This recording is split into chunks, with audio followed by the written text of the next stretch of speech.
अब सोचिए, district court में फैसला चला, हाई कोर्ट में भी सजा सुनाया और सुप्रीम कोर्ट ने भी सजा सुनाया, उछल गया राष्ट्रपति के पास। राष्ट्रपति अपने से डिसीजन लेते हैं? नहीं। तो इसलिए किसी किसी को लगता है कि आजीवन कारावास 14 साल का होता है, ऐसा नहीं होता। सजा सुना दिया तो उसे क्षमा भी कर सकते। क्या कर सकते हैं? क्षमा कर। राष्ट्रपति क्या कर सकते हैं? क्षमा कर। आर्टिकल 72। अब सोचिए, डिस्ट्रिक्ट कोर्ट में फैसला चला, बहुत खचरा आदमी है, इसको सजा सुनाओ।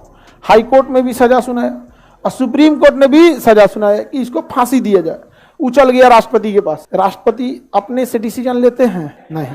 कार्यपालिका उनके पास तो वास्तविक रूप से नहीं है। गृह मंत्री से पूछेंगे कि इसका रिकॉर्ड कैसा है, तो गृह मंत्री कहेंगे कि रिकॉर्ड ठीक है, इसका पिनिक गया था किसी मैटर पे लेके मार दिया, मर्डर हो गया, यहाँ पे इसको माफ कर दिया जाए क्योंकि 14 साल सजा काट चुका है। तो माफी आपकी सुनी जाएगी कि नहीं सुनी जाएगी, ये 14 साल के बाद डिसाइड होता है। 14 साल से पहले तो आपका फैलवे नहीं जाएगा। तो इसलिए किसी किसी को लगता है कि आजीवन कारावास 14 साल का होता है, ऐसा नहीं होता है। आजीवन कारावास जीवन भर रहेंगे, लेकिन आपको माफ किया जाए या न किया जाए इस पर विचार किया जाएगा कम से कम 14 साल के बाद। समझा गया कि नहीं गया? कम से कम 14 साल के बाद।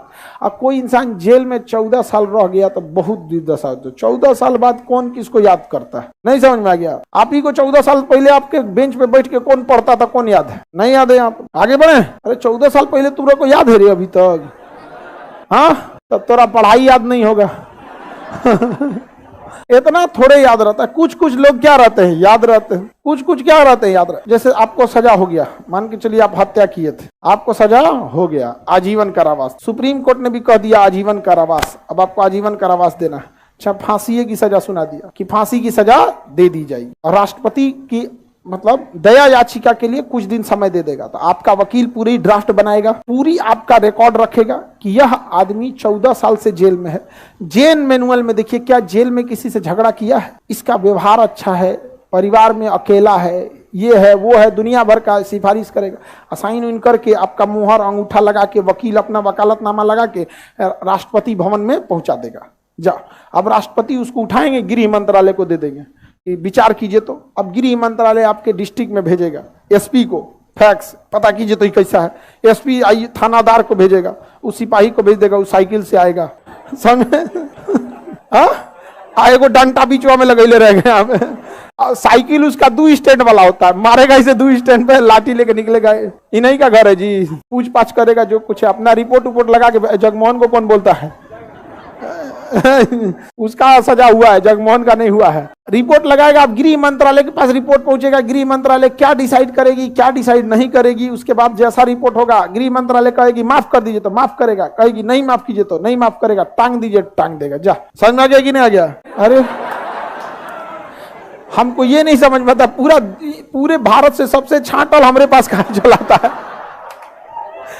ये कह रहा है उस समय राष्ट्रपति नहीं रहेगा। बता, राष्ट्रपति का पद कभी खाली रहता है? दूसरे देश में गया रहेगा तो लौट के नहीं आएगा, लौट के नहीं आएगा। दूसरे देश का वहां जाके बस जाते हैं क्या? 2 दिन 4 दिन 10 दिन, मतलब हमको नहीं समझ में आता। अच्छा, कभी कभी हमको लगता है हम दुनिया में किसी को भी पढ़ा सकते हैं। समझ में आ गया कि नहीं आ गया? सजा बहुतों का माफ हुआ है। सजा क्या हुआ? बहुतों का माफ हुआ है। राज्यपाल भी माफ कर सकते हैं, लेकिन समझिए ध्यान से, राज्यपाल फांसी की सजा माफ नहीं कर सकते, उम्र कैद को माफ कर सकते, राज्यपाल फांसी की सजा माफ नहीं कर सकते। और सेना की अदालत ने अगर कोई सजा सुनाया तो राज्यपाल माफ नहीं कर सकते। तो क्या सैन्य अदालत की सजा माफ कर सकते हैं? सैन्य अदालत की सजा माफ कर सकते हैं? नहीं, नहीं माफ कर सकते। क्या राज्यपाल फांसी की सजा माफ कर सकते हैं? लेकिन राष्ट्रपति सैन्य अदालत की सजा माफ कर सकता है, कर दे। फांसी की सजा माफ कर सकता है?